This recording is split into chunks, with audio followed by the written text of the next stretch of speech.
Thank you for tuning in to Exeter TV. Exeter TV is the town's public and government access channels, available on Comcast Channels 6 and 22. Channel 6 is your channel. If you have an idea for a program, want to host your own talk show, or submit a film, we're here to get your content on television. On Channel 22, we bring you live and replay coverage of government meetings and other town updates. A third channel, Blue Hawk Media, is operated by SAU 16 and can be found on Channel 8, with all your school sports, events, and meetings. You can watch Exeter TV online at exeternh.tv, Apple TV, and on Roku. Find us on social media for extra content. Subscribe to our YouTube channel and hit the bell to get notified about live streams and new content. Tune in to our platforms every other Friday to watch the Exeter Biweekly Report, with recaps of recent events, updates from town departments, and messages from nonprofits in your area. If you head to our website, exeternh.tv, we invite you to sign up to our newsletter to receive monthly updates about new content, upcoming meetings, and more. We'd like to thank you for taking the time to watch Exeter TV and hope that you tune in to our other content as well.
Good evening and welcome to the October 30th, 2024 meeting of the Exeter Budget Recommendations Committee. Oh, sorry, I'm in the wrong meeting. Okay. I was going to rage on him. See you later, Senora. We'll begin with introductions. My name is Bob Kelly. I'm the chair of the committee and chair of the Water and Sewer and DPW subcommittees. Chris? Christine Suter, Library, Human Services Funding, and Parks and Rec. My name is Fran Hall. I'm on the subcommittee for Water and Sewer. Good evening, everyone. Corey Stevens, Finance Director. Melissa Roy, Assistant Town Manager. Good evening, Russell Dean, Town Manager. Don Cludia, Police and Fire. Hi, good evening, Anthony Swan, 7 Marlborough Street, Water and Sewer Subcommittee. Judy Rowan, Police and Fire Chair. David Kovar, Police and Fire. Christopher Zigmont, Crestview Drive, and I'm on General Government Subcommittee. Andrew Elliott on Washington Street, and I'm on DPW General. Thank you and welcome everyone. We also have with us off mic a number of staff members as well as representatives of the Select Board with us here this evening. So thank you for attending. Tonight we're going to be discussing the police and fire budgets. The subcommittee is Judy is the chair, and Dave and Don assisted her on that subcommittee. So we'll turn it over to you guys. Okay, and I'd like to invite Chief Pullen and Deputy Chief to use the microphones here. The police budget begins on page 14. Okay. So, Don Cloutier and Dave Clovar here are the subcommittee members. So Exeter is fortunate to have both police and fire departments fully staffed. One person is out on disability with high morale in both departments. Given the extremely tight labor market, there is much competition for these highly skilled personnel. As a result, retention of staff is a key issue for both departments. Looking at the police department, the Exeter PD is dedicated to a community policing model. All decisions and budget priorities flow from this model. The department's budgeting philosophy is to, quote, only ask for what you need, close quotes. The subcommittee recommends no changes to the preliminary budget. This year's budget increases are mainly contractual or salaried, plus the impact of increased training required by the state of New Hampshire. Each officer must now complete a minimum of 24 hours of training above the usual training, such as for firearms. This is an increase of 8 hours each from 16 to 24. This requirement affects many line items, especially 51300, salary, wages, overtime, and 51440, training coverage, overtime, as officer training, time, meals, and officer replacement are all factored in. And when the subcommittee met with Chief Pullen and Deputy Chief Josh McCain, they were ready for us with a whole long list of where the overtime came from, the specific items, the cost per type of officer, and making our work very easy. But they knew we were going to be exploring overtime. Line item 51111, first year in the contract, and they did not know how much to budget, so this new number is based on data obtained over the past year, and that accounts for that increase. Item 51121, the Exeter PD less lethal firearms instructor left to work for the State Police Academy. And 51424, the Exeter PD firearms instructor left to work in Seabrook. As we said, our well-trained officers are being poached by surrounding towns. 51435, There's a new patrol canine program in the department to enhance drug and search and rescue capability. Our dog Maple still performs community service activities. The dog training and equipment are 100% supported by a grant. The police department will pay for overtime.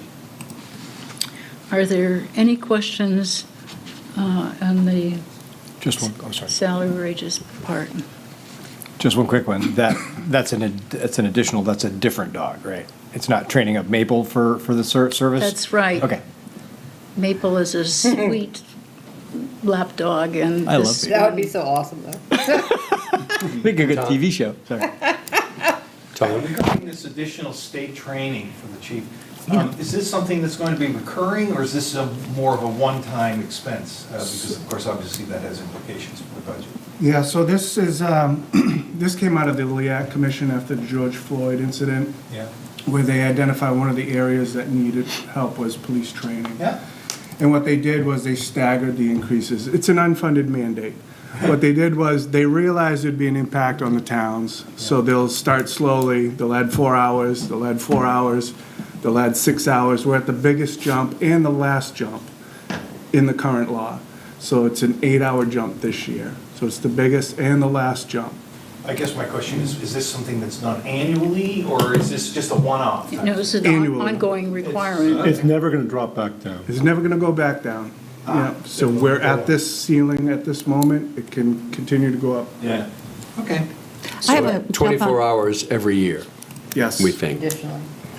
jump on question, and that is just, what's involved in the training? You mentioned the George Floyd incident, but I mean, is it that kind of thing, how to handle a person, or is, I mean, are there other things? What's involved? It's a good question. We certainly focus on the 3 2s, they call them, so ethics, bias training, those type of things, de-escalation. We certainly focus on those things.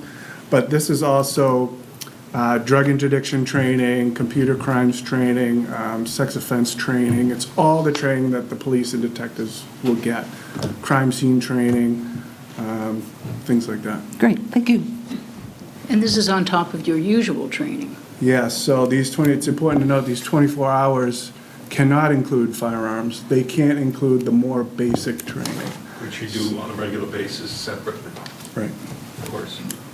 Thank you. And all the training, there needs to be coverage of those shifts, transportation, meals. Anyways. Not cheap. So thank you, State of New Hampshire. Go ahead. Undoubtedly necessary. Yeah. Is the training in Concord or in the So general that's a- New Hampshire area? That's another big part of the cost increase. So the academy hosts some training. Some of it is free. It's not much at all. A lot of it is seminars, and we have to go out and find seminars. They'll come to Hampton PD because they have a big conference room. They'll host a seminar. You're looking at about $200 to $300 a day to send an officer to a seminar. So those are costly. They can be all over the state, though. Any large PD or PD that has a nice training conference room can host it. They can get a few slots for free, which is our goal with our new PD. And we certainly we were able to do that at the library a couple times. Yeah. But, yeah, it's costly. Training is costly. Yeah, but at least it's in New Hampshire, at least you don't have to fly or, You don't have to fly. Sometimes we'll go to Mass. Sometimes there's a school in Maine. yeah, okay, thank you. And do we have new health insurance numbers? Or Well, we're not quite there yet. you're not there, okay. Thank you. I have another. Judy wants to wrap it up. Come on, come on. I have jet lag. So the community relations 55043, over the last couple of years, there was I guess somewhat of a program push to use some local We're talent. not down there yet. I'm sorry? We're not down there yet.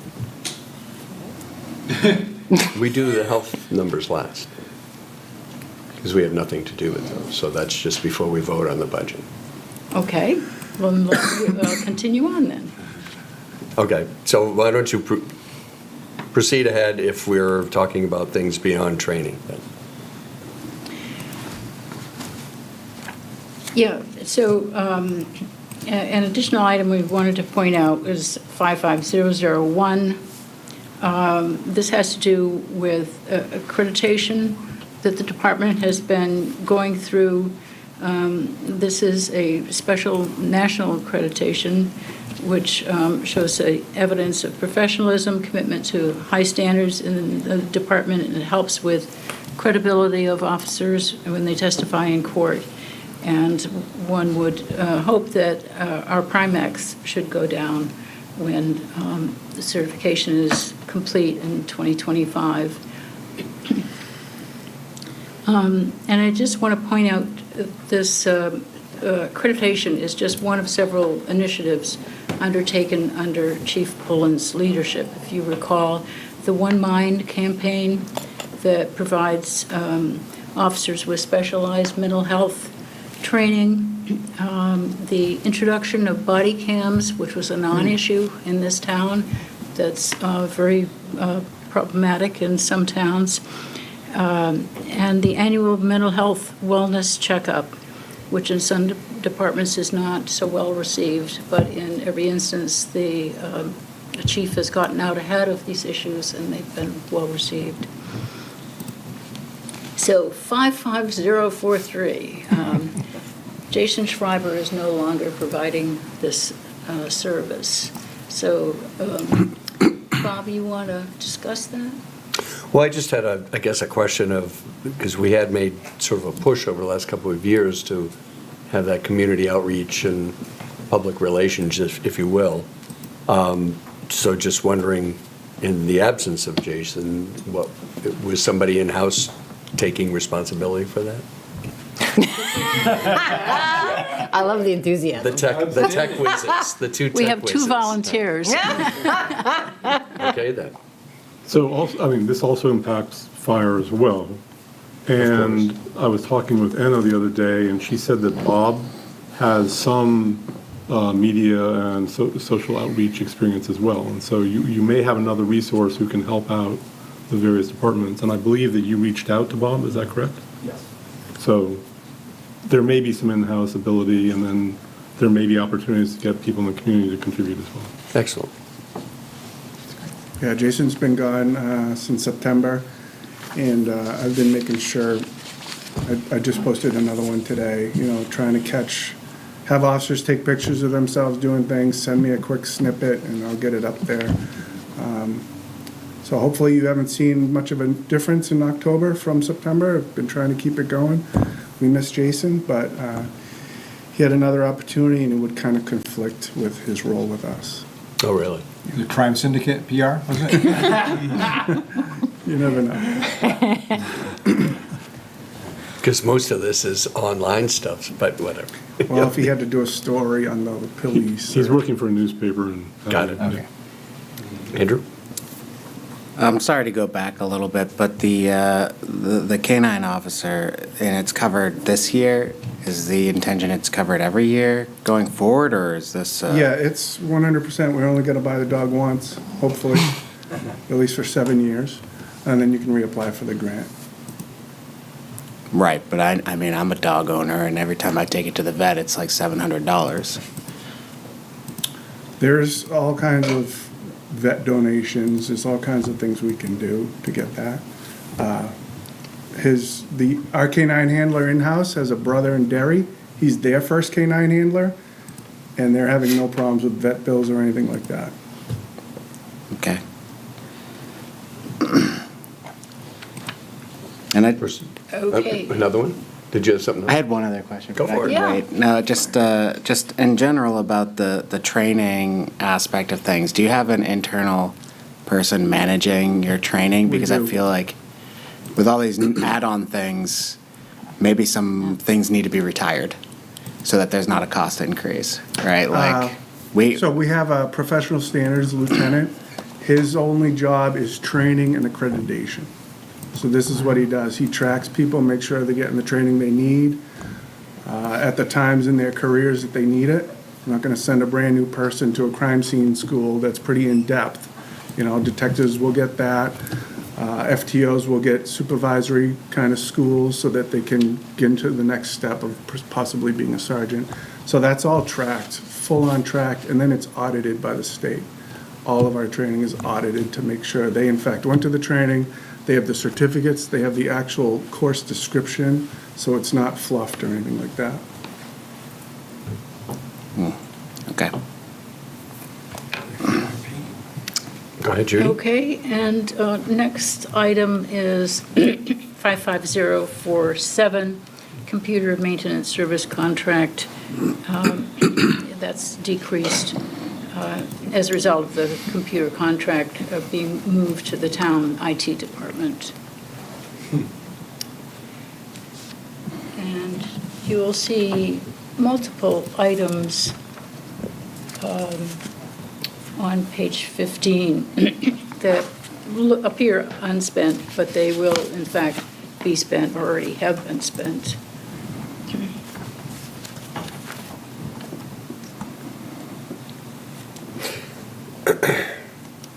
Any questions on any of those? I have a question on the mechanics of grant matching, 55138 on page 15.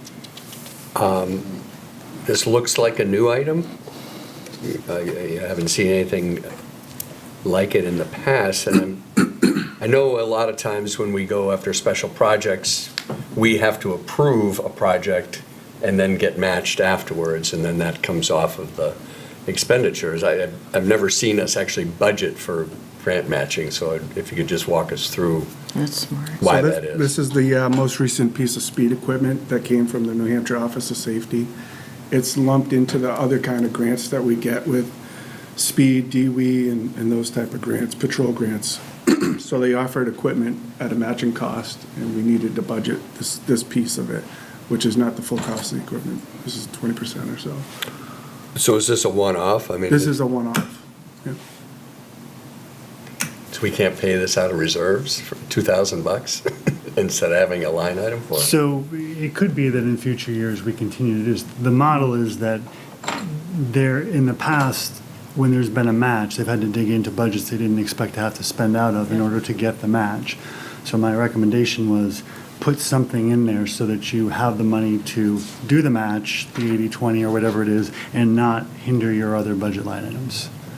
That was the thinking behind it. So it is new money so that they don't unexpectedly have to hit one of their other lines that they already have costs assigned to. Also, I think in terms of budgeting, don't we want to state in the budget what money is being spent for as opposed to calling on reserves? It looks like we have a little slush fund somewhere. Well, that's a harsh term, but effectively, that's what it is. I mean, again, we can't budget our revenues and our expenses exactly, so whatever is left over is the general fund. I mean, I guess we can call it what we want. I prefer general fund. But So we can call, I mean. there is extra money out there to do things if we need it. It's a savings account, effectively. Whatever's extra, we save. So to your point, Bob, I mean, could the chief come to me and say, I got this opportunity for 10K, I need a $2,000 match, can you find me the money somewhere in the budget?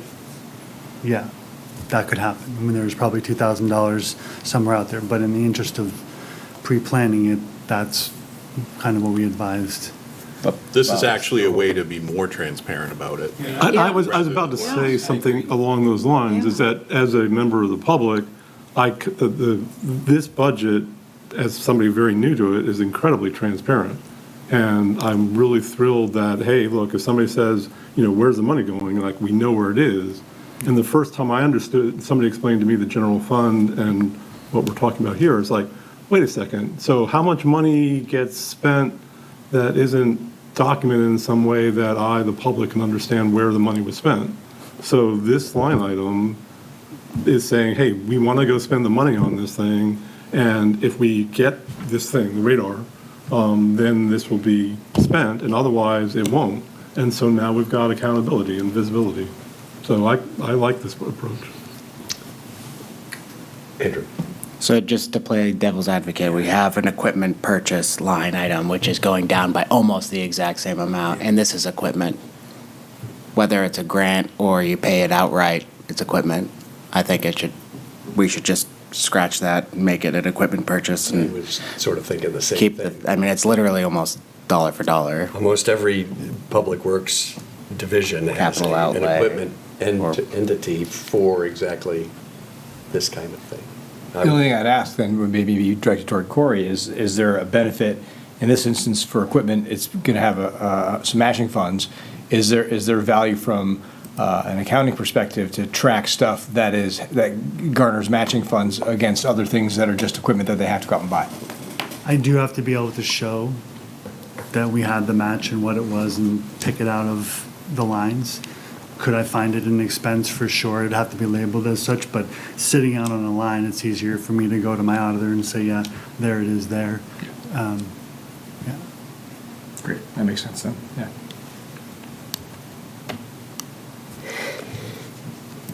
So you're saying from an accounting perspective, you prefer it this way?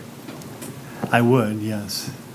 And I do like, as we were just talking about, I do like the transparency element of it as well. I think when you have those conversations, it's way more easily explained if you can just point right to it. Well, we got funds to match on this, and it's all right here, instead of.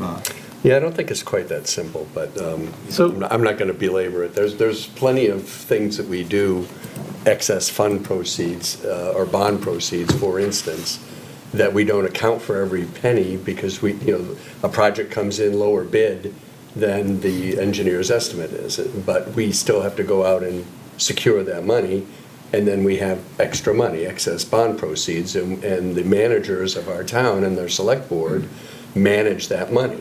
And everything is discussed, and it's all out in the open, but there's not a specific line.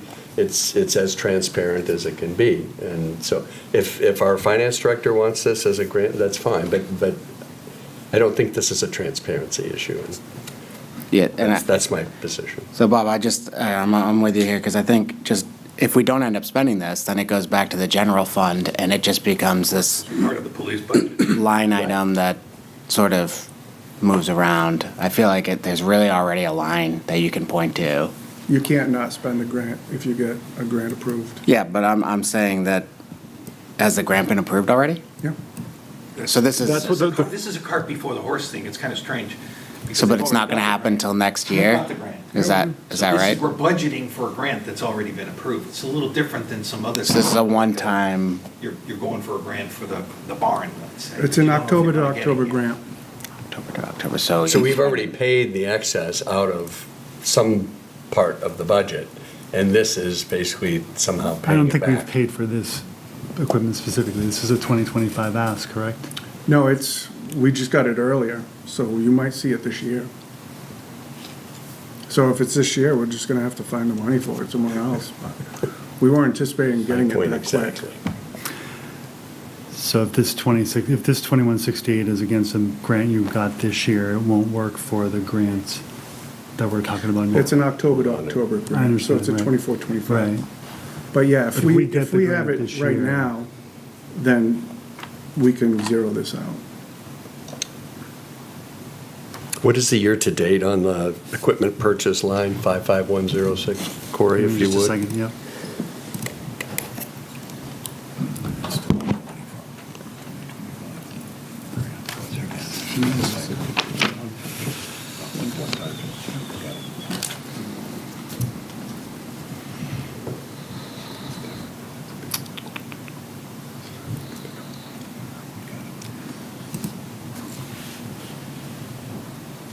It's a grouped up line. I've got to grab a couple of things, Bob, so. That's fine. I'll jump in with a question Go for it. while Corey's working and thinking. The equipment purchase, does any of that have grant matching in it? No. Okay, so, good. So that I think this is great to have this as a separate line item because it shows a couple things. One, that it's not just a straight-out purchase, that there's grant funding being applied to it. It also shows that the police department's applying for grants to help pay for some of their equipment. And that's. And that's, personally, I think it's a great effort, an initiative, and I think that should be separate, not just, we need this amount of money to buy this. We're doing work and researching and applying for grants, and again, it's also showing that it's not a full, fully on the town's shoulders to pay for it, that there's some matching grant funds going into it, so I think love that idea. I'd rather increase our grant funding to 10,000, remove their equipment funding by 10,000, and Well- incentivize you to go find more grants. Well, right? that's. Like, if that's what you're going. That's if they're there. They're not always there. And I've written a bunch of grants in the past, nonprofit level, state level, locally. They usually want matching funds, and to have to go through the town and go, oh, can we get a couple dollars because we have this? It's just giving them the ability to do their job and do it well, and go above and beyond. Also, so. you mentioned that it's an annual thing. If you expect to be doing it every year, then we need a line item for it, I think. It's not, the equipment purchase is not an annual thing. Okay. The grant is. But the grant, I like the idea of showing that we're applied for grants, but. Yeah, the majority of the grant is patrol. Patrol shifts, added DW shifts, added speed enforcement. This just happens to be a piece of equipment that we asked for, part of an equipment grant, which we don't need again. This piece of equipment can last 10-plus years. But do you see yourself applying for grants every year? Yes. So you need a certain amount of money that you can rely on to show that you have in order to qualify for the process, is that right? Not necessarily. If they're patrol shifts, we don't need to show that. For equipment, we do. I'm not sure I follow you, but that's okay. Just under 30,000, Bob. I'm sorry? Just under 30,000. So it's about the same. So it would appear that we have enough money in that line item so that if we do get the grant and we want to purchase this year, we can pay for it out of equipment purchasing and then pay ourselves back, I guess, next year. Depends on what you plan to buy this year. You're just a dog on a bone, aren't you? I'm just. But it's accounting. Trying to clean it up. Okay, any other questions on the police budget? Tom? Yes, thank you. Just back up a few lines here. Computer maintenance service contract going to IT now. Just refresh my memory on what exactly does that involve? You have your own dedicated servers, things of that nature, or what's going on there, Chief? We do. We just got a new server replaced. What's going on there is there was a 5-year contract with our current provider, CCS, which is supplemental, and they really branched away from the town. Yeah.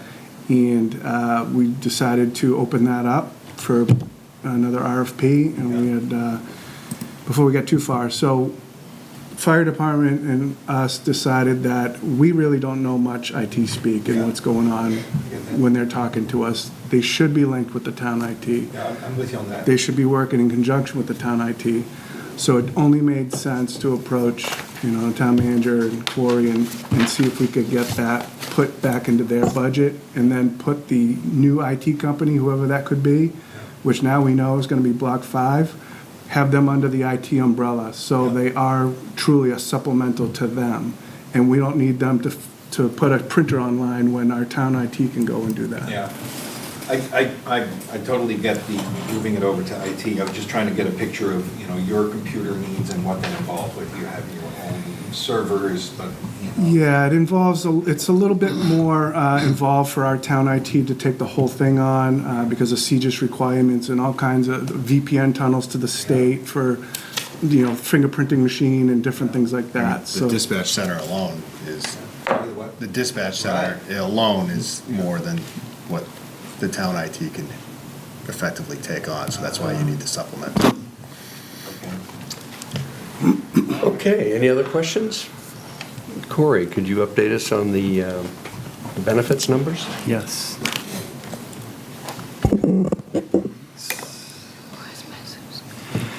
Okay, police, line 52100, health insurance.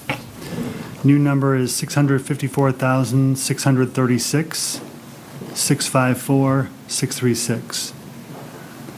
Next line, dental insurance, 46,569, 46569. And that is it. And benefits, new total? Yep. 1,457,361. 1,457,361. Thank you. And the new total police department budget? 4,197,809. And the new percent? 6.2%. 2.2? 6.2. 6.2. Before we make a motion, so the munitions, I mean, I know I'm paying more for bullets.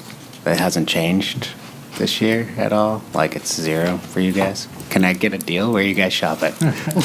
Well, we have government rate. Government contract. You just need to start your own government. Yeah, start my own government. There you go, get on that. That's a volume discount. Would you like to make a motion, Judy? Yes, the subcommittee would like to put forth this new total police, $4,197,809. Second? Judy moved and Chris Suter seconded. Further discussion? All those in favor signify by saying aye. Aye. Opposed? It's a vote.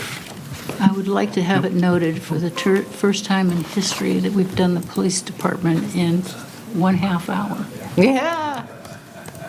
Bravo, It's all Judy. good. That's pretty good. Fire's next. You're down to Little 28 bit healthy minutes. competition here. So just, Well, These we are- also have dispatch vehicles you want to talk about. TCAPs, yeah. so in tab 8, in your budget book, there are, the top of the page, 2 new police cruisers. Weren't those paid for last year? From the, Two of them were. Last year's were. okay.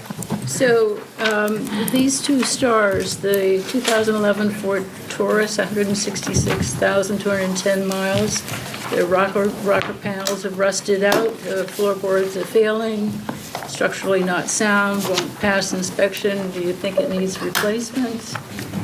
And the second is 2016 Ford Explorer, 155,000 miles.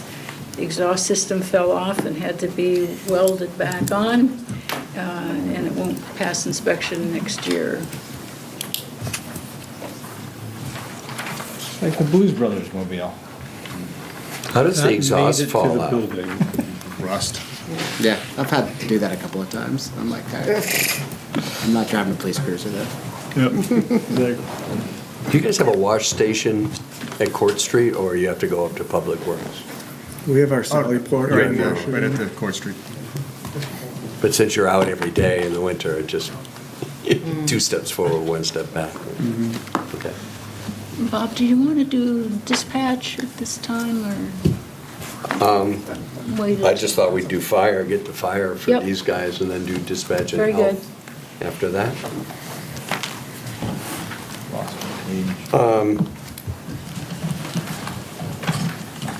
Fire. Do we actually have to vote on the vehicles?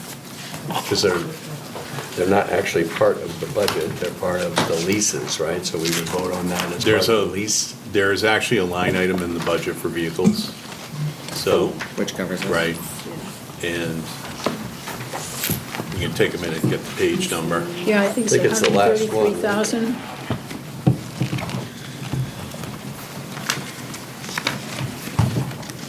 Second to last one.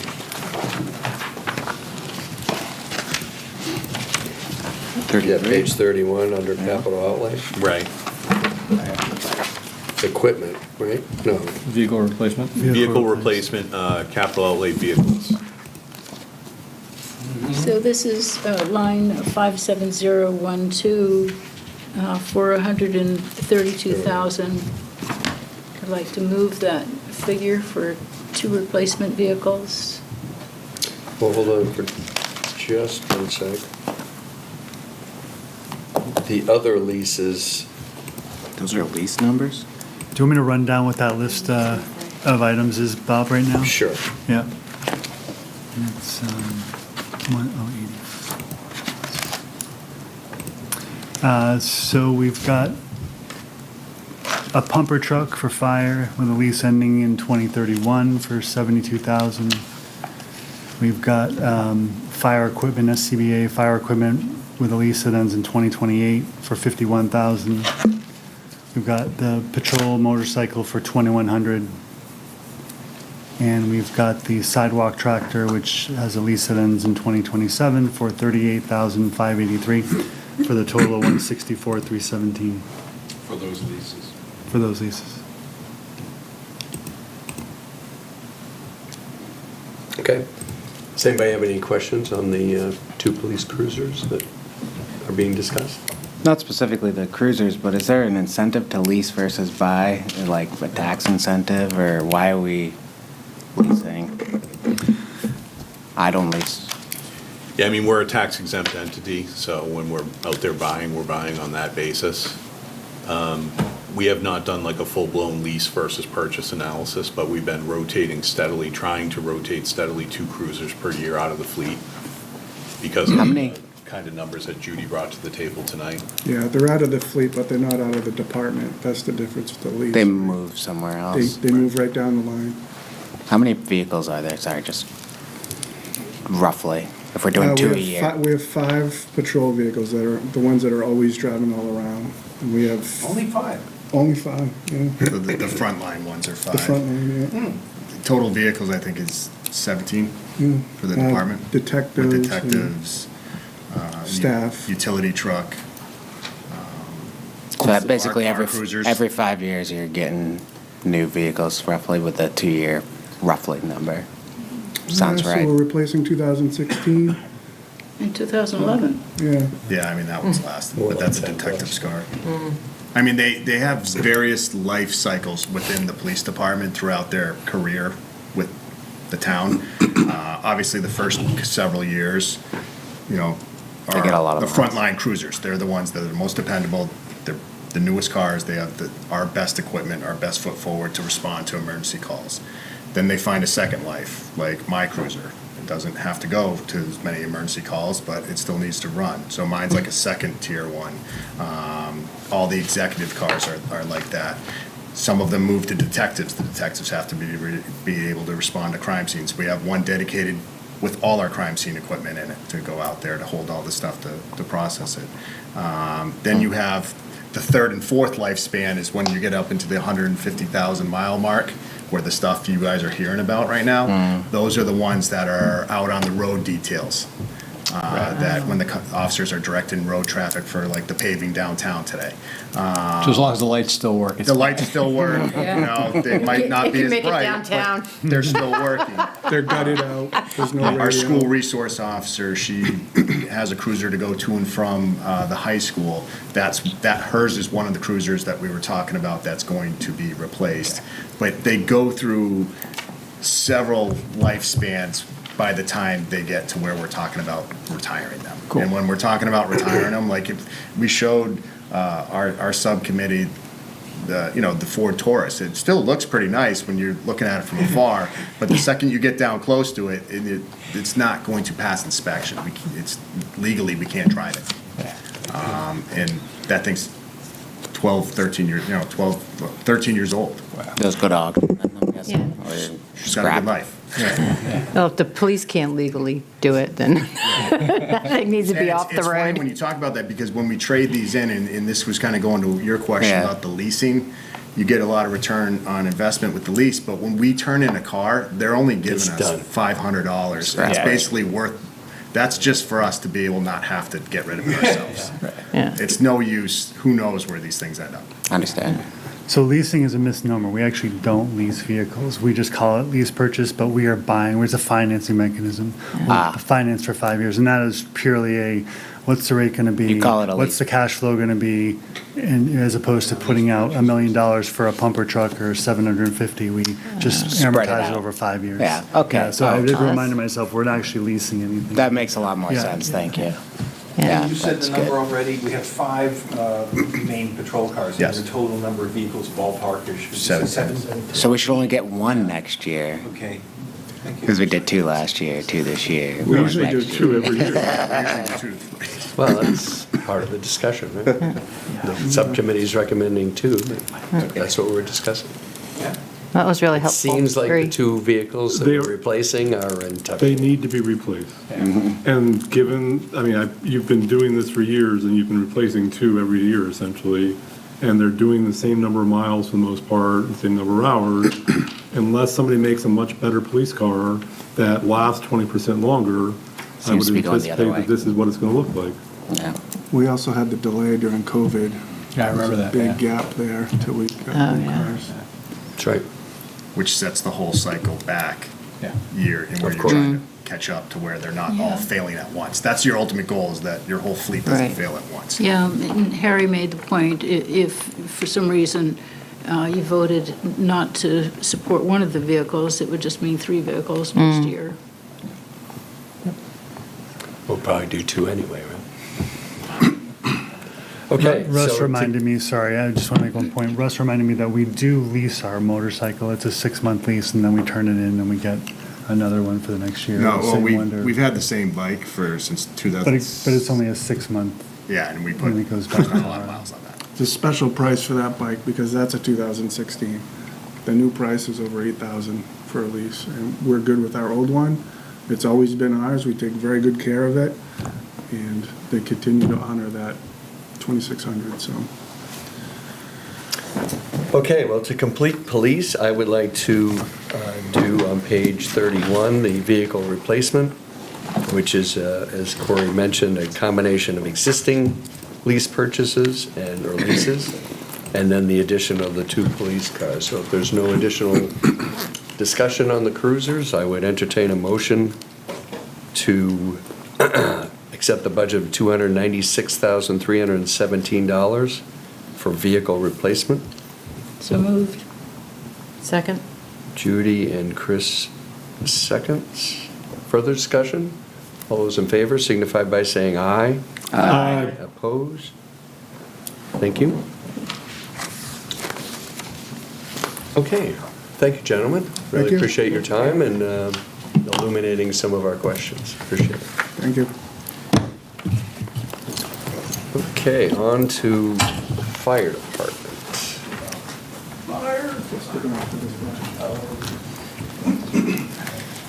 Fire Chief Justin Pizon and Welcome. Assistant Chief First, Donald Matheson. First meeting, then your new position. Congratulations. I did a few, Look at that smile. a couple years ago, Donnie and I here were together. And we had a structure fire in town, and I was here by myself, and Donnie got up and left, so, because Eric was traveling for a horse thing in North Carolina, so, yeah, I was really alone. I had no wingman that night, so.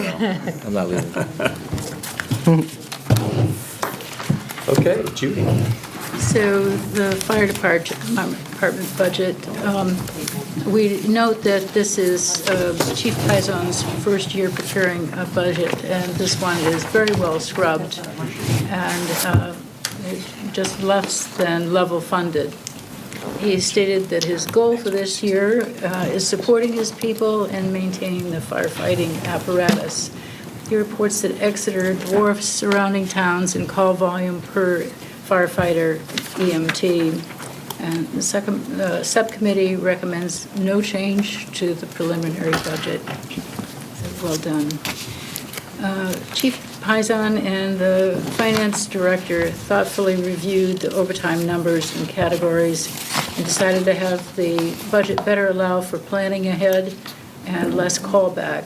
As a result, the 2025 plan reflected in this budget is to decrease fire suppression recall, that's line item 51300, and increase vacation replacement overtime 5150, personal replacement overtime 51130, and sick replacement overtime 51410.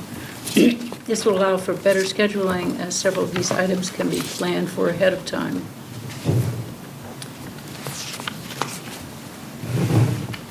So do we have any questions about salary, wages, overtime? Chief? Yes. Now, would you do me a favor and just explain exactly what Judy just said? Yes, so I saw the concern on Mr. Zygmunt's face when we thought initially, when the first budget was presented, that we were decreasing our staffing. So let me give you a little history. So I started in 2003. We ran with 5 people on shift, and we dropped to 4. And when I say we dropped to 4, it would be as an overtime savings. Before we filled that spot, it had to drop below 4. So if we went to 4, we ran at 4, there was no overtime incurred. 2005, the collective bargaining agreement had in it a 5-person minimum. We were trying to get our staffing levels increased in 2005, so in that contract, we had a man for man. We had 5 people on shift, and we ran with 5 people 24/7. I'm happy to say, just a side note, that here we are almost 20 years later, our overtime budget is still not even close to what it was that particular contract cycle when you're covering every second of time. Fast forward to 2007, we hired 4 more individuals. At that point, we still dropped to 5, so we had 6 people dropping to 5. Once again, trying to curb the overtime expense that it comes along with trying to maintain a certain level of staffing. And then it wasn't until 2020 that we actually got ourselves to 7 people per shift. Still dropping to 5. So. What do you mean still dropping to 5? So we still dropped to 5. So I can't give you the exact percentages. So 2 people, the contract allows 2 people to be on vacation. If 2 people take vacation, we run at 5 people still. We don't incur any overtime costs. I'm trying to illustrate the point that obviously here we are in 2024, looking at a 2025 budget, we're still some of the times running at 5 people. It's very rare we run at 7 because people take vacation and personal time, and it's the way it goes. So in an effort to try to satisfy some of the studies, we love doing a lot of studies, and I think Mr. Sharples summed it up pretty well at the select board meeting, is that when you do a study, the intent is to implement what the study recommended, not continue to do studies over and over and over again. So I have a 2007 study, and I was facetiously being sarcastic, and my initial budget meeting downtown was like, I'm finally happy to say, if we get to 6 people per shift, we've satisfied the requirements for the 2007 study. So we obviously invested in 2019. We invested in a new study for both police and fire, the CPSM study, which you can find online still. That recommended that we get to 8 people and drop to 7 per shift. Now, obviously, it's a recommendation. They don't want to mandate it because it comes obviously with a cost. So our intent and our goal is to incrementally try to increase our overtime and staffing to a point where we can get to that at 8 and drop to 7. I can't say our overtime will fluctuate a ton going forward because if we continue to drop down a person, it's obviously going to stem some of that expense. But we do feel as though that 8 is probably not where if we did a new study today, it's not going to come in less people are needed. We're super busy. There's no way around it. I mean, I can throw, just to give you an idea, I'm just going to talk EMS calls. We used 2019 data for that 2020 study. In 2019, we did 2,067 ambulance calls. Never mind the fire side, I'm just taking the ambulance. That was 2019 data. In 2023, we did 2,233 calls. 2024, we're already at 2,141. We still have 2 full months to go. We're projecting to be in the area of 2,500 ambulance calls this year with roughly 2,600 patient contacts. I say patient contacts is if you go to a car accident with 2 people in the vehicle, we have to transport both those people, it's 2 patient contacts. So obviously some of those calls had more than 1 patient contact involved. We're not getting slower, and so we're trying to find a way. We have lost people in the last couple of years to other agencies, and they point blank said, I can go make more money other places and I could work less.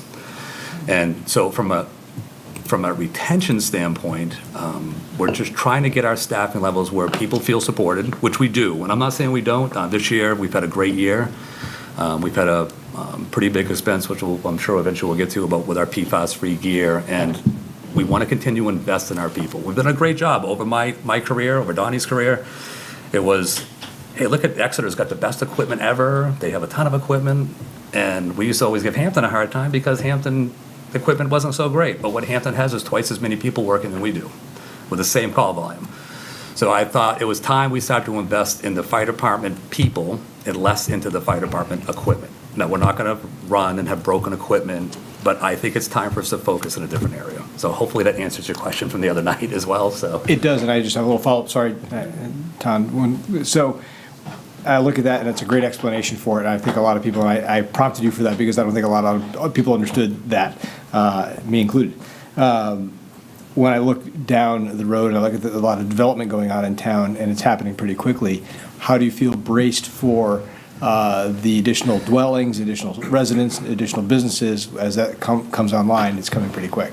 Yeah, I mean, we assume it's going to come with some increased calls for us. The new developments that haven't actually been started that are going to create quite a few dwelling units aren't over 55 communities. The over 55 communities we spend a significant amount of time in. Some of the new ones in that Epping Road corridor, we're there a fair amount of time. We've had everything from underground parking garage car fires to people thinking it was a great idea to burn a fire pit on their fourth floor deck.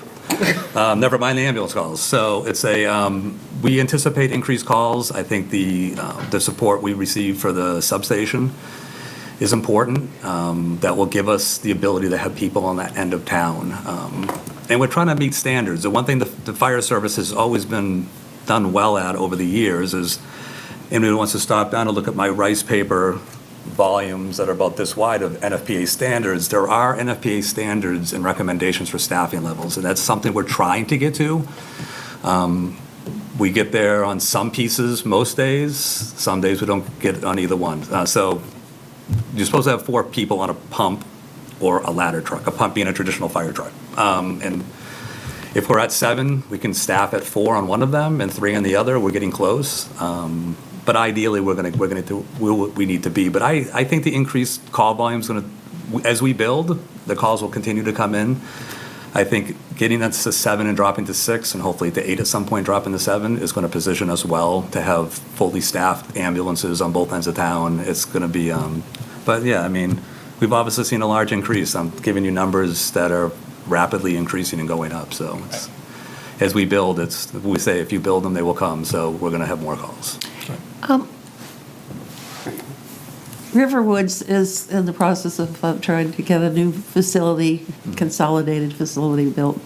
Will that impact on your ability to respond or in any way? No, honestly, it's going to make it easier. It's going to what? It's going to make it easier. One-stop shopping. Yeah, because what happens right now, I'm not going to get into the politics behind it, but each campus, 3 separate campuses. Oh, I know the drill, yeah. Okay, so for everybody else, they have, inside of Riverwoods, there is healthcare facilities that meet a different standard than the rest of those buildings. They have to be built to healthcare standards. Those healthcare standards require certain fire ratings for the walls, and the idea was that you'd have, obviously, be in the building where if your loved one had to be in that facility, you could go see them. They're combining the 3 campuses into one building. So a lot of the times we're going to those healthcare facilities within those buildings. We'll be going to one building now. It will make it easier for us for response, and because some of those, you have to leave breadcrumbs. It's not like you walk into the front door and it's right there. You're trying to have security walk you to an area. Yeah. So this, I honestly believe, will make it easier from a response perspective. I had 100% might be the case. I just was wondering what your response would be. John? A couple of points of clarification. I think it's all worthy of spending some time on. Did I hear you say we have 33 full-time employees in the fire department, give or take? Including us, correct. And you're saying Hampton has twice as many? Hampton has, in the summertime, they have 10 people working. Yeah, they staff 10 a shift. 10 a shift. In the summer months, I don't know if that's June, July, and August, whatever it is, they don't drop. They run man for man with 10 people on shift. In their off-season, they drop down 1 to 9. So they'll run with 9 individuals. And I don't know how comparable Hampton is to us, but it gives you a rough idea. So we'll leave it at that. Yeah, call volume-wise, we're the same. So geographically speaking, they have a little bit more challenges. I had some trouble understanding, sorry, Judy, this sentence. Exeter dwarfs surrounding towns in call volume per firefighter. Correct. Can you just clarify that a little bit? Yeah, so Sorry. And then, no, that's okay, that's a good question. So in the process of the collective bargaining agreement this year, some data was presented to compare us to other agencies and what we do per firefighter. Dover was the only one even close to us. Much larger fire department, obviously, city with lots of people. But when it comes to per capita calls, we are by far the highest. So Per capita calls, i.e. per firefighter, total calls. Correct. Per firefighter. And then a couple of other clarifications. You talk about, 5 dropping to, or 7 dropping to 5, or 8 dropping to 7 per shift. Correct. And your shifts are, what, 12 hours, 24 hours? 24-hour shifts. Okay. Yep. 24-hour shifts, got it. Yep. Day on, day off. Yeah, I get day it. on. So I just wanted to clarify that part. And lastly, my gut sense is from over the years, it's the ambulance calls that really crank up the volume. Don't you agree with that? Yeah, I mean, we'll do over 4,000 total calls, and Yeah. 2/3 of those are going to be ambulance So I'm calls. just going to ask a really provocative question. What if you had like a separate ambulance corps? Since that is such a major part, I mean, is there So- another way to crack that nut? Well, so believe it or not, so when we look at our call volume and staffing standards, it has nothing to do with the ambulance. It's fire-based. So when we look at our standards and what we do for staffing, we're following fire-based standards. The NFPA doesn't talk about, I've learned the hard way for a grant request the first time I tried one many years ago. I mentioned the ambulance in the grant request, and I spoke with the FEMA person to find out what I did wrong, and they said, you spoke about an ambulance and a fire grant. So I kind of look at this as a win-win for everybody. You can see that we would lose that revenue. We're going to have probably, without looking in that, $800-ish thousand in revenue. The budgetary part of it is that the ambulance is a It fund. is, it is. So we're paying for our bills out of that account, some of them. As I know last year we spoke about this, 60% of our overtime, because we try to split it based on what we do for calls, and if 60% of our calls are ambulance calls, we use that ambulance revolving fund that covers 60% of our overtime. Yeah. And I think that's important to note. I mean, that is a way for us to generate revenue that goes back into the fire department. There's about $250,000 annually that goes back to the general fund to offset general taxation. So I think that would be, I can appreciate the thought. We've thought about it back when Chief Comeau was still here, that was brought up, and privatizing the ambulance. It was just, you realize we're all dual trained. You know who's going to show up. The private ambulance services just aren't, they're Yeah, not and I'm surviving really anymore. advocating for that. But Yeah. Let me ask the question another way. Is our ambulance volume out of proportion to other towns, i.e. are we just a really sick old town? Or, Well, or is just the way it's going, right? You see what I'm yeah. saying? And, You have it really rivulets. speaks to how we're developing our town. So 67% of our calls fall into Medicare. So I'll just put it that way. So when you have, But how does that compare to Hampton, let's say? or Dover? I don't know, I can't answer that question. I could find out for you though. It'd be worth thinking about, because your wear and tear and your personnel is on the ambulance call. It is, and obviously going to fires, that's what everybody lives for. Like, everybody lives for going to fires, but without getting into details with the ambulance calls, you can only see so many things over time before it starts to take a toll on no matter who the person is, and that's unfortunate, but it's part of what we've signed up for. To note is that there's at least one paramedic working 24/7, so I know if anybody had concerns about the ALS paramedic discontinuation at Exeter Hospital, it potentially could affect us with some mutual aid requests. We met today a second time as a working group trying to figure out we want to sit at the table, because we're not going to be part of that solution probably. We're focused here in town, but we do have a paramedic that is, we're all dual trained. I used to be a paramedic on the ambulance. I'm still a paramedic, but I'm not on the ambulance. You so. understand my line of questioning, because that's where your Yeah, personnel it is, and requirements are, and that's where the wear and tear is, and that's what you're going to have trouble with retention. Yeah, I will admit, the younger generation that we're hiring right now, they are all about EMS calls. It's fantastic. They want to be on the ambulance doing ambulance calls, so if we can keep finding people like that, we'll be great. Yeah. Great. Excuse me, Is it- Fran, yeah. Russ had some. I'm sorry. Yeah, I just wanted to say, one of the things that we take into account when we're doing the budget is we look at valuation, the value base of each community. So when we talk about comparing ourselves to communities like Hampton, as an example, we have to really remember that they have the beach and the assessed valuation that goes with that. So we're really not, if we call it a competitive thing, we're not. It's not apples to apples. We're not as competitive in that kind of a situation. Same with Portsmouth, same with Dover. These cities and Hampton as a town have significantly greater value bases, even with our revaluation adjustment than we have. So our room in the pie is a little bit smaller. Yes. There's some significant factors that influence that, but I just wanted to point that out. Yeah, it's a true statement. Thank you. Is it not true that Riverwoods probably takes up more calls than anybody else in town? Well, I mean. That used to yeah. be the prevailing. I mean, sometimes there's about Statistic. 1,000 people out there, so I think just based on the amount of people you have in a very condensed area. And the age group, too. In the age group. Yeah. But yeah, we is it do- also, well, I'm just trying to get back to Ton with this one. because, Yeah. It's also true that they're a big taxpayer. I believe they're the largest Yeah. taxpayer. So, I mean, you have to, and other towns don't have Riverwoods. We're the only. So you have Riverwoods is in our top 3 of taxpayers. You got a lot of covariance, put it that way. Yeah, no, Riverwoods is a great community partner with us. They don't call us for calls unless they need us to come over there and pick somebody up. So Yeah. I don't feel like we're being abused by Riverwoods, that's for sure. Oh, that wasn't the they're- implication. Yeah, I okay. just wanted to kind of say you've got a big consumer and a big taxpayer at We the do. same time. Yep. Yeah, and just getting back to this, and first of all, I should have said at the top, I really appreciate the level-funded budget you presented, which is great.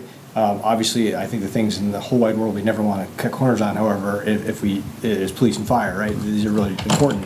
And we did just bring up the loss of paramedic service from the hospital. I wonder if you reflect back on the last couple of years, the percentage of calls that they responded to that you didn't have to, and what kind of additional burden that'll be on your department now that they're going away. Well, so we'll start with this. ALS did just over 3,000 calls annually they get called out on. Over half of those, or around half of those, they get canceled before they get there or they get canceled on scene. So when you think about that many calls if there's 1,500, I could see us being requested with a paramedic to other communities when the situation dictates it. And I think when I say that, we have personally used ALS in town 9 times since 2023. So a year and 10 months, ALS has been in our community 9 times, providing a very specific intervention that we did not do in Exeter. And I don't want to bore everybody with details, but it's called rapid sequence intubation, and it was a skill that was really hard to get credentialed in and maintain when it first came out. X amount of live intubations a year, and a lot of other training that has gotten a lot easier over time, I think, as they've trusted the paramedics in New Hampshire to use the drugs required to perform that skill, which is something we're actively pursuing ourselves because we don't want to lose the ability. If we lose ALS, that means we've lost that skill. I'd said, I met with the hospital last week as a caveat that we will not be responding. If I had one paramedic working, obviously we don't want to send our one paramedic out of Exeter. Their responsibility is the town of Exeter. I said, but I'm going to talk out this out of my mouth now, is that the one caveat may be if somebody called us for RSI. If somebody's calling us for RSI, the people that have already treated that patient believe that person is in a very critical state and they need their airway protected, that's probably something we'd still go out and do. What we started doing, probably 10 years ago now, the one benefit we did do is we stopped putting our paramedics in other people's ambulances. We bring our ambulance and put the people in our ambulance, which gives us the ability to bill for that run. And I know that's just the way we need to cover our expenses. So that's the way we try to help augment our expenses is by not putting. We used to historically we had a pickup truck with we called it an intercept bag, and we'd go out and meet people, and then that person would get in the ambulance and go with that agency, and then we had no capacity to recoup any of our expenses on that. So all of that said, you feel comfortable with the budget presented in light of, and I know that news came down probably later than you put your budget Yeah, together. Fair question, but I'm still going to stick to, I'm focusing on the town of Exeter. I can't increase my budget to help, to consider other communities. We're all here to help. I mean, that's our role in society, is to help. But I'm going to create a budget based on what our needs are for the town of Exeter. And those handful of times, I mean, I've been very outspoken at these meetings. And everybody around us appreciates how busy we are. They recognize that. They're not, I just had a chief in a neighboring community say, we're not looking to beat you up. They're looking to put paramedics on during the daytime. Different scenario, no collective bargaining agreement. They will strictly be paramedics that work out of a firehouse Monday through Friday, like 8 to 4. No overnights, so there's still going to be a hole there. But I can tell you there's a group actively working right now from state line in Massachusetts, from Plastow, all the way to Route 125 corridor through Epping. We have been meeting to try to figure out what are the next steps. I was in a different meeting this morning, so my deputy went over to the meeting in Epping, and they have some pretty solid plans to put some paramedics in place that will supplement what they were getting through the hospital. And again, those calls are reimbursed, right? Even if you do mutual aid, you're getting reimbursed for those calls. So budgetary-wise. And one thing I'd like to underscore from the conversation we had with you is that there's a possibility that the ALS service going away will actually increase healthcare further out away from the hospital, because these other towns are going to be forced to step up. Yeah. And there was one mention of somebody who's retired, who has said he'll come back in and train people at no cost. So we may actually end up with more paramedics or more higher trained staff further out, which will be a benefit to the entire community and reduce demands for mutual aid calls. That's not a fact by any stretch of the imagination, but that's the sort of the way that the public safety communities respond to this sort of crisis. Is okay, let's find a way of stepping up and fill in the gaps. Yeah, I think it's, it is, and I think advanced EMTs are still considered advanced life support. And I feel like that advanced EMTs, and I was guilty of it back in the day when I was doing it, is you look at the paramedic and what do you want me to do? AEMTs have a lot of flexibility in their role. I think they could be trained to be more comfortable in their protocols, because some of the interventions that they could do, they're calling a paramedic to come and do it for them. And I think so it's going to force people in other communities to train a lot better and a lot more. Yeah. Thank you. Andrew? Just to change the subject a little bit. I know you're focusing this here on the people. Can you give us a sense of, I mean, do we have a real retention issue? Like, what kind of percentage of retention are we having? Is this a fear and uncertainty thing, or is this a real issue? No, we've been living this. It's real. Yeah, we have right now over half our fire department has less than 3 years with the Exeter Fire Department. So like a year, you're like getting like 10% per year. We had two retention people. loss? We had about 3-4 weeks ago. We had 2 paramedics quit the same week. Because I knew you were fully staffed finally, so I was thinking, oh, Yes, we're finally past that nonsense. We're fully staffed. So think about our standard. Historically, has been advanced EMT was the minimum EMS standard that we would want to. We wouldn't go below that. And to put it out there, EMTs 3 different levels: EMT basic, advanced EMT, and paramedic. 3 different levels of EMT. We're hiring basics, so we hired 2 basics to fill the roles where we lost 2 paramedics. So obviously our level. So you're training them up, and then they'll go leave. Yeah, they'll get trained up. I mean, paramedic school is not a light lift. That's a year-plus commitment, well over 1,000 hours of time. It's expensive. I mean, people can choose to go to the New Hampshire Technical Institute and get a 2-year associate's degree in paramedicine, which was we tried something out of the box. We're like, let's try to hire a paramedic who rode with us doing his clinical time, got to know him pretty well. Why don't we take the opportunity to try to hire a paramedic and put him through fire school, which we wouldn't usually do. It's a bit of a flip, right? Yeah. And that individual realized that once they started getting close to the fire part of it, and school was starting to go to recruit school, that was the end of it. They realized that they wanted to be a paramedic. They did not want to be a firefighter, which was fine. But to lose 2, the other one left the same week, went to Concord Fire. Okay, so it is a. Okay, that you answered the question. Yeah, we've Thank had you. a lot in the last few years. It's a real issue. It's not just the year and a half to get this training. It's all the years of experience that person's accumulated for applying that training that you lose as well. True statement. Yeah. Bob, one thing I did want to point out is, I think somebody said this is a level-funded budget. But one of the things about the budget is that it doesn't include any of the impacts from the collective bargaining agreement that we're working on. So you won't see any salary increases to the firefighters in here. Justin calculated that figure, and with that included, it raises it to a 0.6% increase. Yeah, so what I did, just to keep things, and for whatever, everybody loves to compare the police and fire department, right? So I know, for example, the police department had a step in their contract still for the police department. So what I did, I took the time just to create a bottom line number. If we also had a step in our contract, in our budget this year, what would that cost?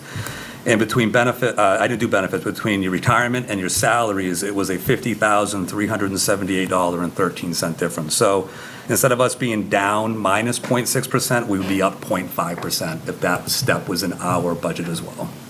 Great. As long as I've known you, you've been a big advocate for the physicals and what they've meant to the department, and we've had to sort of push them sometimes to actually expend that budget. And you've made a comment in here. Could you just expand on that a little bit? And because it looks like the physicals budget it's obviously been reduced pretty significantly over the last year or so, and it's way under spent so far. So could you just spend a minute on the Exeter Hospital, how that relates to?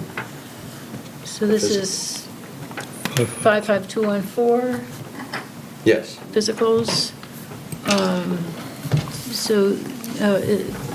It's the pre-employment physicals. So right now, there have been no new hires. There will be, no doubt.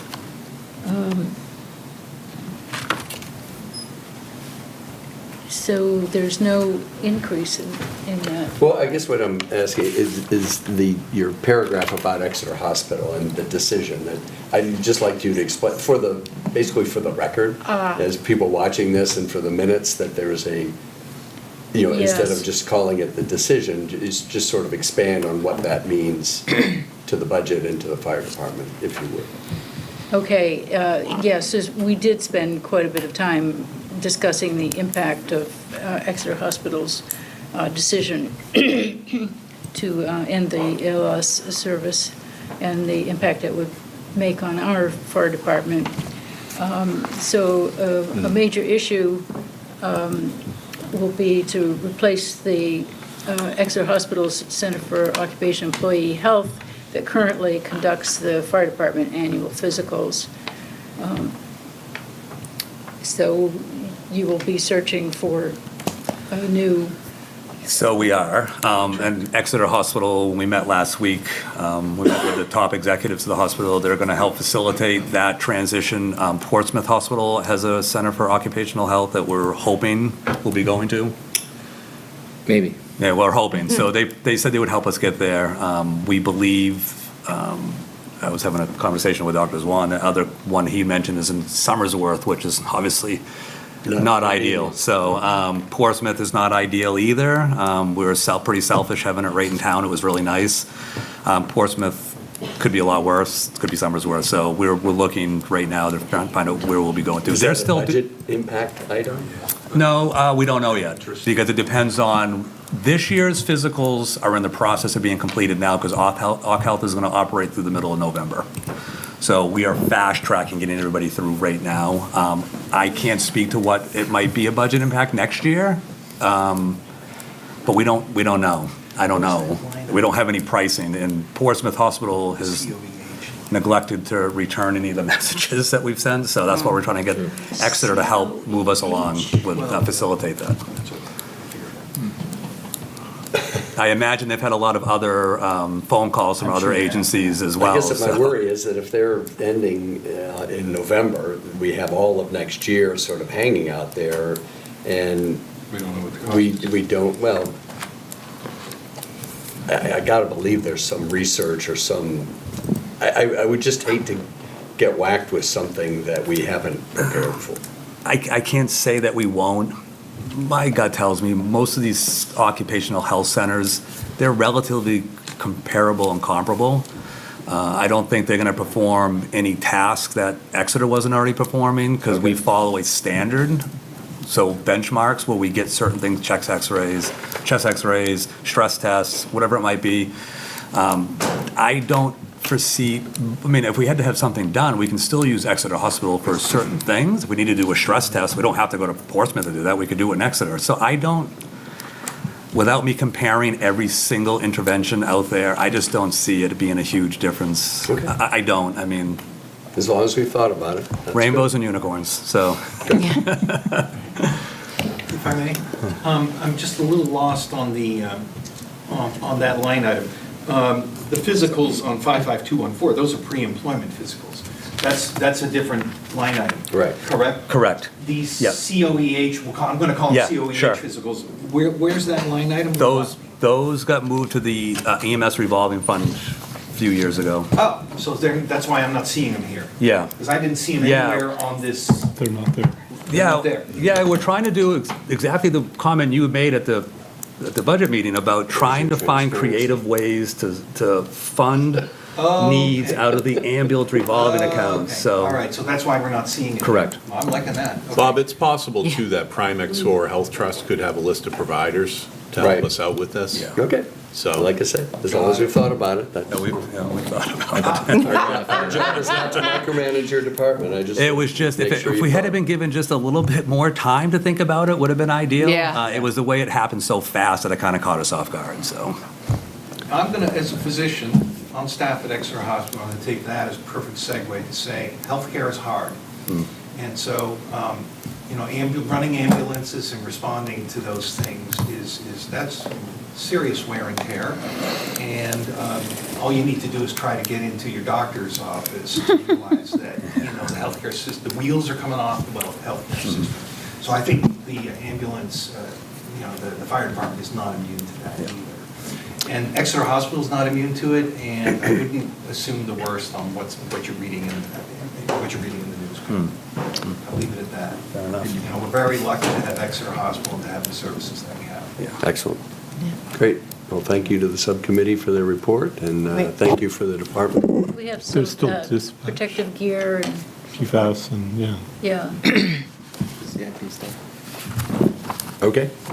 Yeah, can I? Sure, go ahead.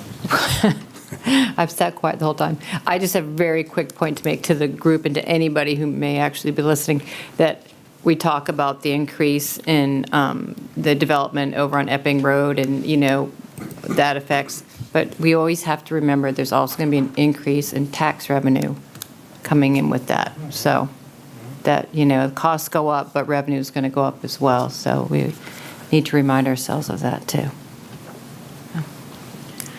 Okay, you may notice some of the lines look unspent. There was a budget freeze that the department was under from about May of this year.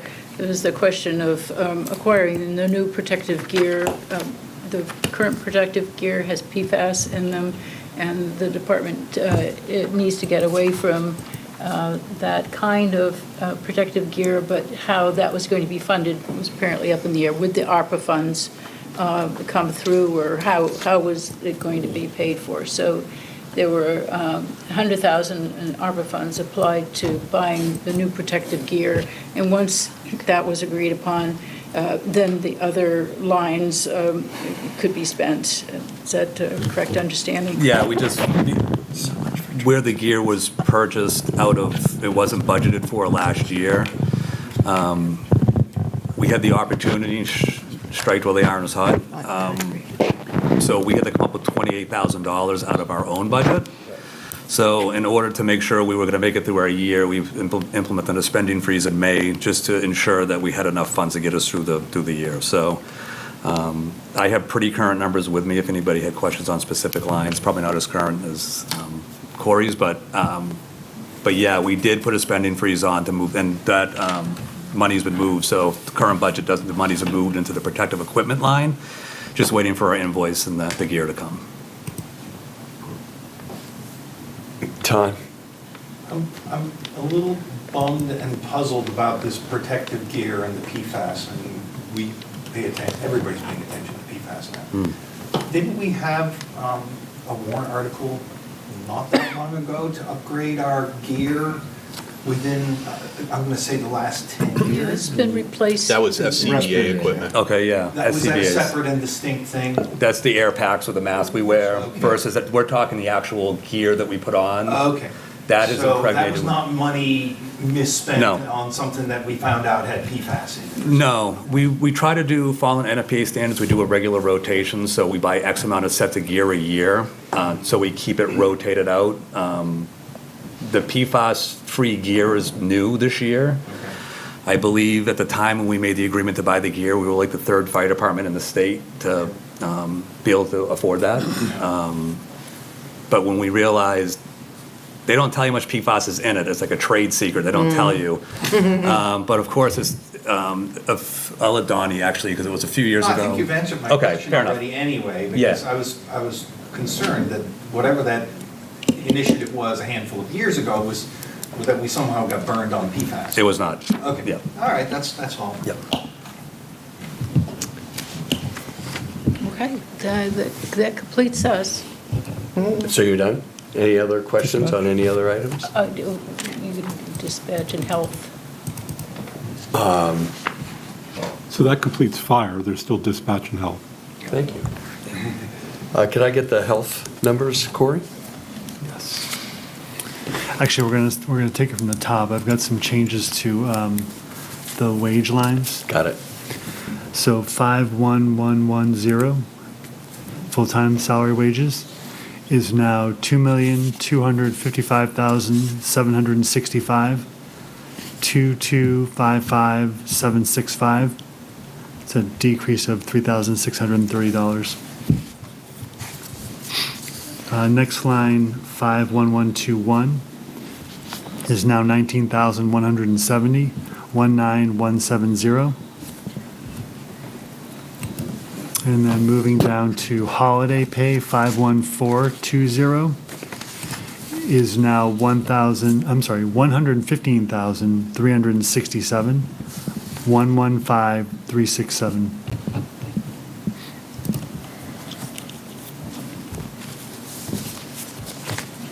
New salary total. Yep. 2,550,028. 2,550,028. Excellent, thank you. And new health numbers?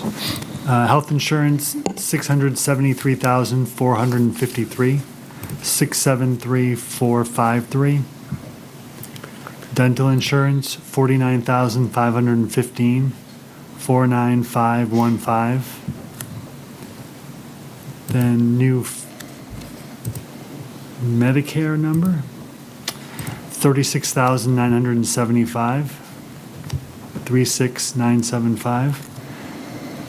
And 52320 retirement fire, 735,405, 735,405. New benefits total, 1,511,961, 1,511,961. Okay, thank you. And total fire? Total fire, 4,339,763, 4,339,763, 2.5%. Okay.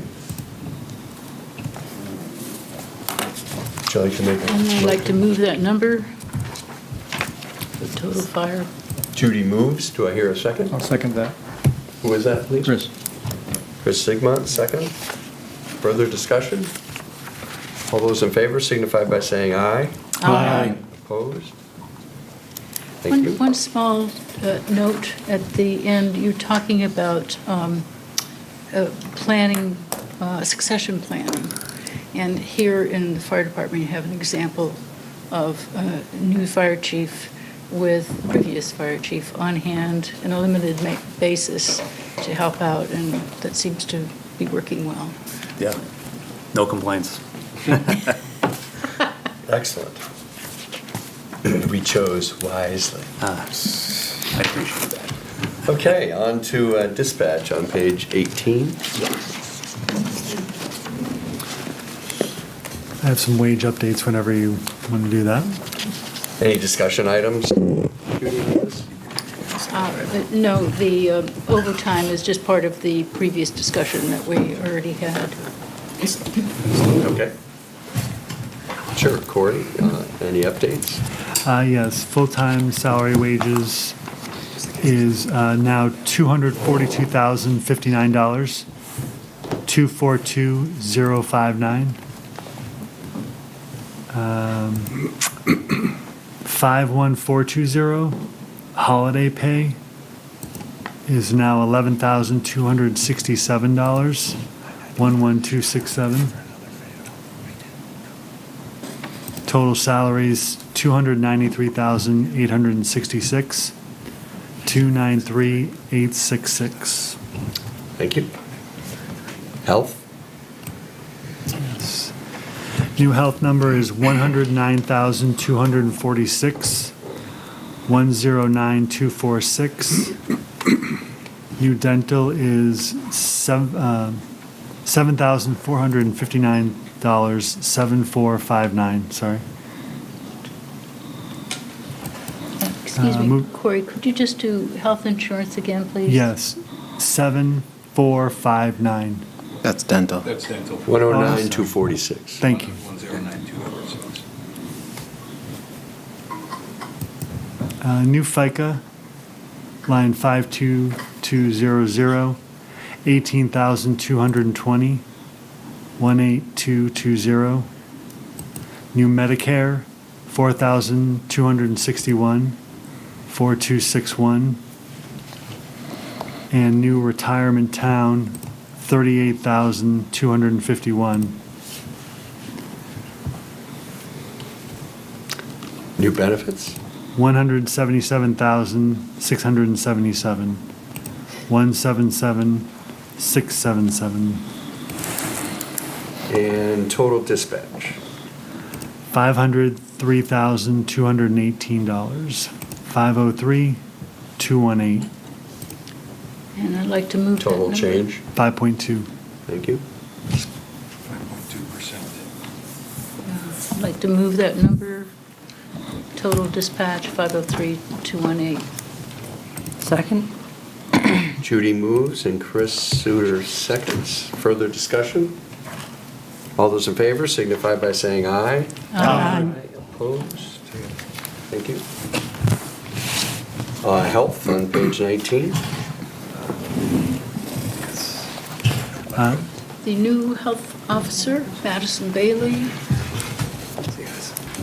has begun her duties. She's expected to complete her degree in public health in 2025.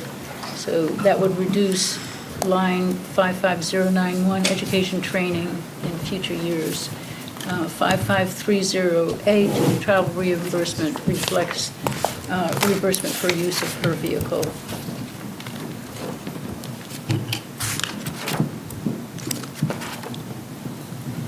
Any discussion or comments by the committee? Hearing none, talk about health insurance, or do you have any wage updates? No wage updates, and the only change is to dental. $597. Okay, new benefits? 16,523. And new total? 140,270. 140,270. 8%. I'll entertain a motion for that budget number. So moved. Second. Andrew. Chris Suter moved and Andrew seconded. All those in favor signify by saying aye. Aye. Opposed? Thank you, and just, no.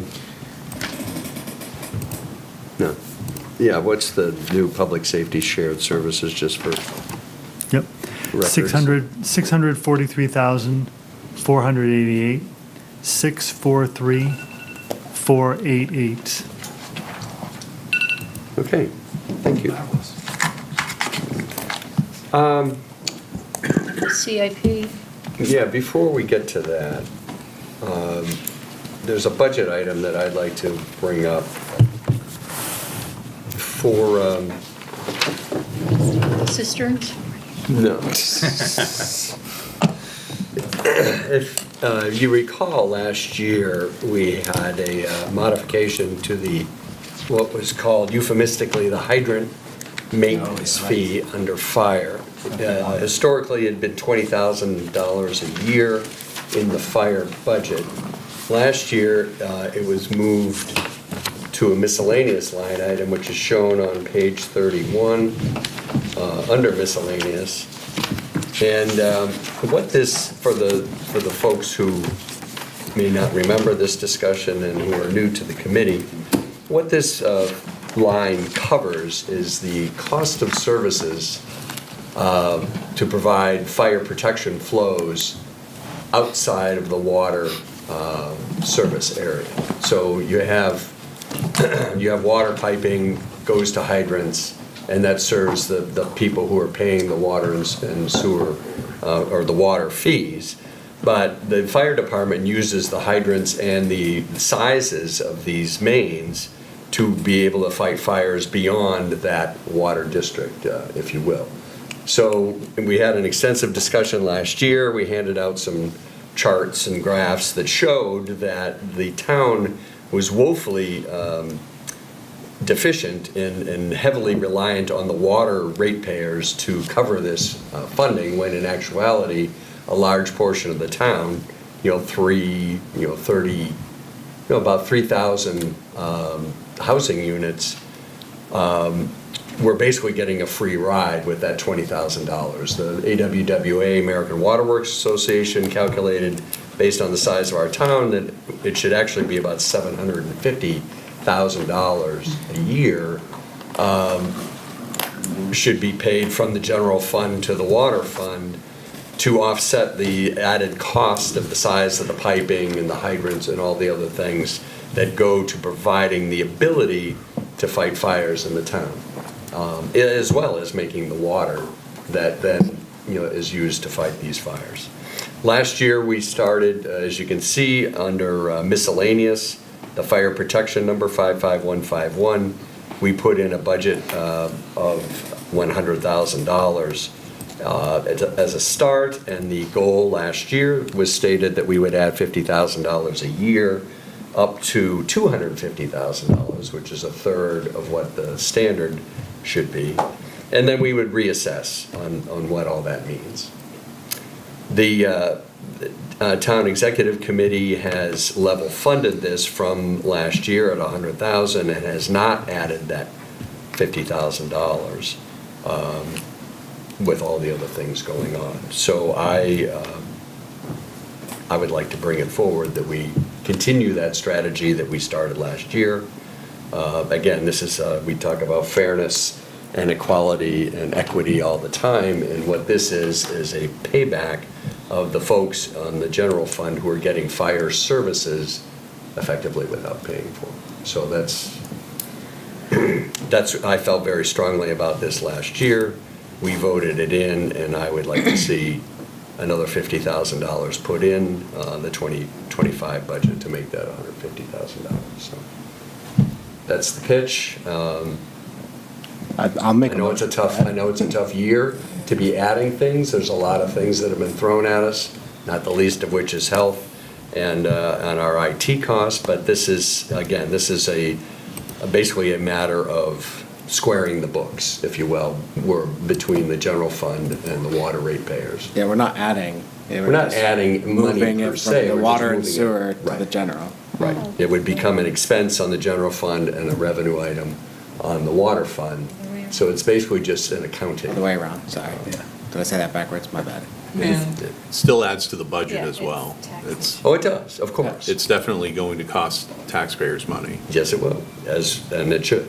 Right. Well, and I don't disagree with the methodology that's been put forward by the rate consultant that looked at this issue. I think, just speaking for us on the executive team, I think we are concentrating on the bottom line of the budget and just Fully in agree. a year where it's a difficult year, and it's becoming more and more of a difficult year with the health insurance increases that we're seeing and so forth. So that's why we were, initially, even on the initial budget increase, we held back on this, and we held back I held think back on it you guys have done a wonderful job, and this is, if I was in your shoes, I would probably make the same decision. But Mr. Chair? being in my shoes, I would like to at least have a conversation. Yeah, no, I agree. I support your conversation. I support your point. I think the discussion we had last year, I mean, respectfully, every budget year is a tight budget year. Every budget year is difficult because we're asking taxpayers to fund it. It's never going to get, easier to do year over year. And as a 20-year water and sewer payer, I like that we've taken a very incremental approach to get back to where we should be with this. And I fear that if we take the year off, it runs against the spirit of our very incremental approach that we laid out last year to get where we need to be. So I would absolutely support pushing for the 50 to step forward. Yeah, and Mr. Chair, having served on that same subcommittee, I won't speak for Andrew, I think he was on that too. We support it as a subcommittee. We feel pretty strongly about it. So just for the record. And that's not even getting into the weeds on the way the sewage treatment plant was handled, which was done out of necessity the way it was, but the water and sewer ratepayers are paying an inordinate share of what really are general town expenses. And this is a really, really small part of addressing that issue. And that's my opinion. I think that's partly the sentiment, at least of the water and sewer budget subcommittee.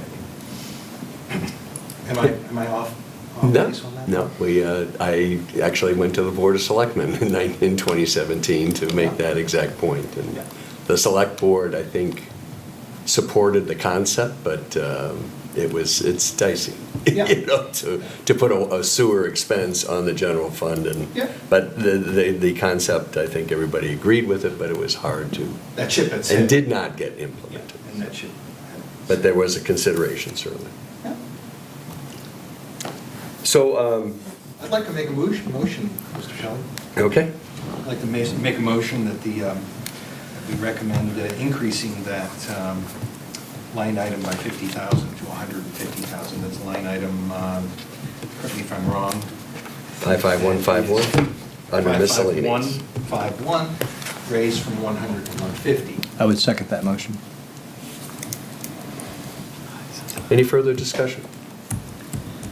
All those in favor signify by saying aye. Aye. Opposed?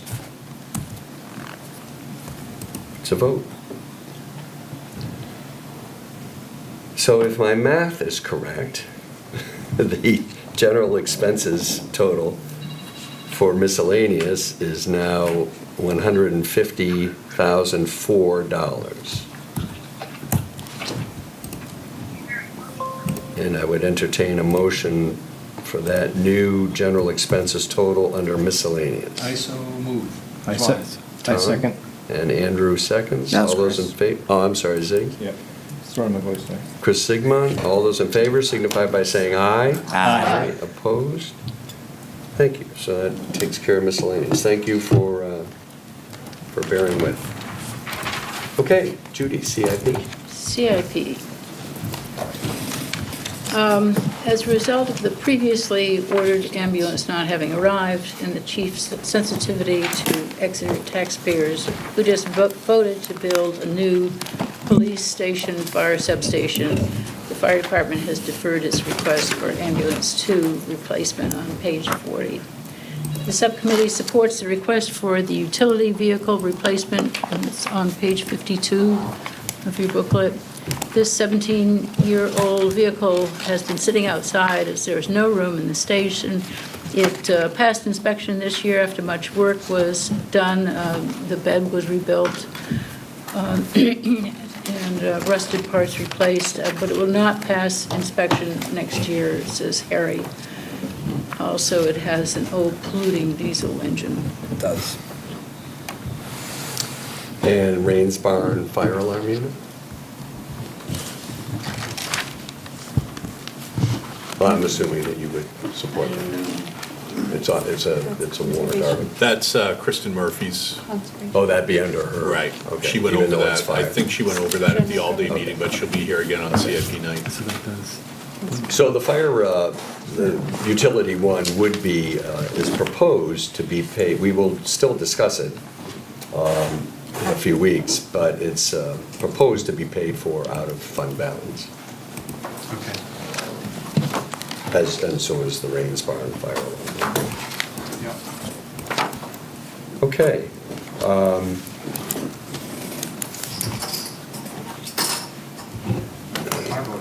Hold on 1 second. Corey, while he's looking that up, what's the predicted fund balance at the end of the year when we're going to be considering these warrant articles, roughly? Well, we know at the end of 2023, it was 5.2 million. 2023? Yep. Now, I can tell you, give me 1 second. Then, So, another warrant article, and this would fall under the health department or division, is the Sportsman Club cleanup, which is a CIP item proposed to be paid for out of fund balance. And this is also reflected on page 31 of the budget book under capital outlay, where there is a line item with a placeholder. And after discussions with the executive committee, it's been decided to table this warrant article. There are some ownership and responsibility issues that are being looked at, and we're just not ready to fund a study or a cleanup or anything out there quite yet until we take a closer look at the current lease terms and the history of what's gone on. And when I say history, going back to the 1950s is the occupation of that land by the sportsman's club. So there are, again, a lot of different issues here that we don't need to discuss now, but the executive committee is working with town council to shake some of these out. It's not going to happen quickly.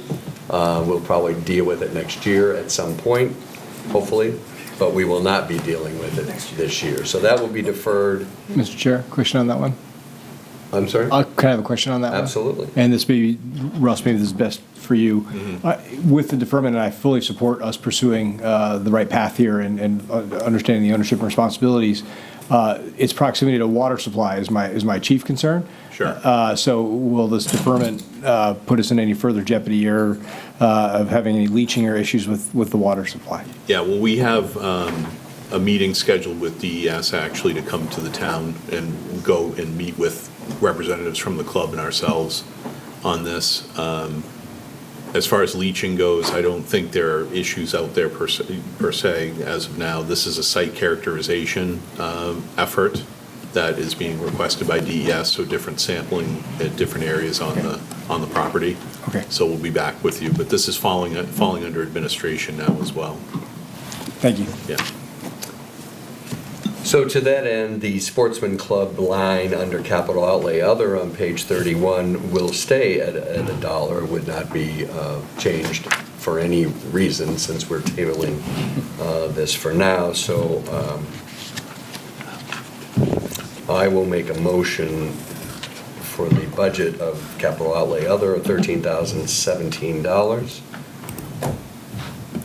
I will entertain a second. Second. Chris Sigmund, all those in favor signify by saying aye. Aye.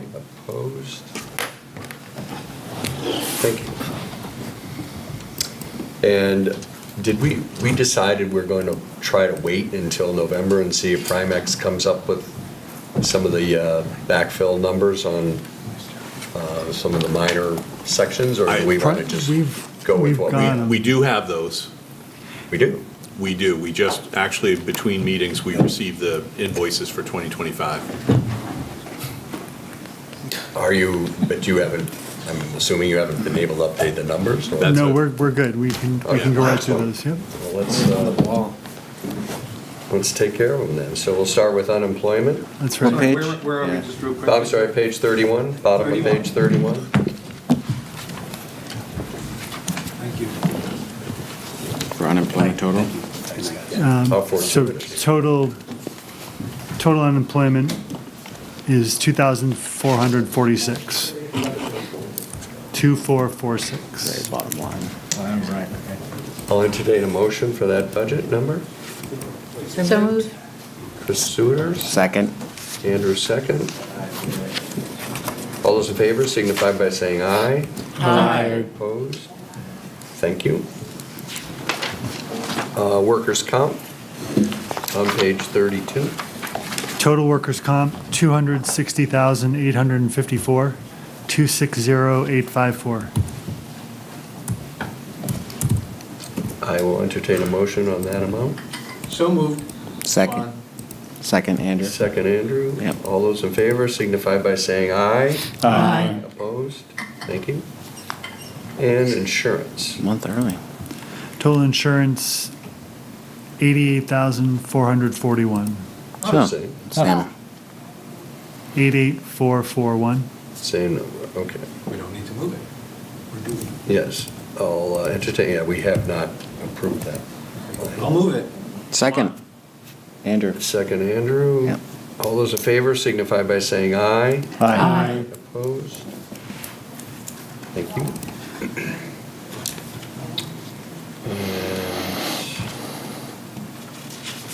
And warrant articles will change, but based on CIP. Okay.